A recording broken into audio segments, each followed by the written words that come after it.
श्रियकान्ताय कल्याणनिधये निधयेऽर्थिनाम् श्रीवेङ्कटनिवासाय श्रीनिवासाय मङ्गलम्। लक्ष्मी सविभ्रमालोकसुभ्रूविभ्रमचक्षुषे चक्षुषे सर्वलोकानां वेङ्कटेशाय मङ्गलम्।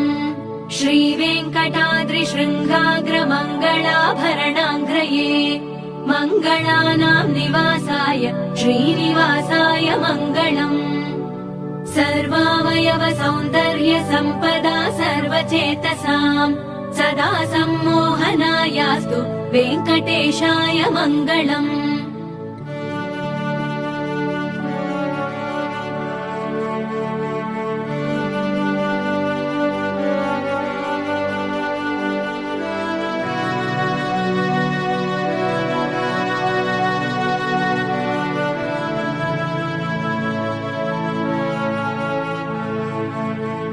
नित्याय निरवध्याय सत्यानन्दचिदात्मने सर्वान्तरात्मने श्रीमद् वेङ्कटेशाय मङ्गलम्।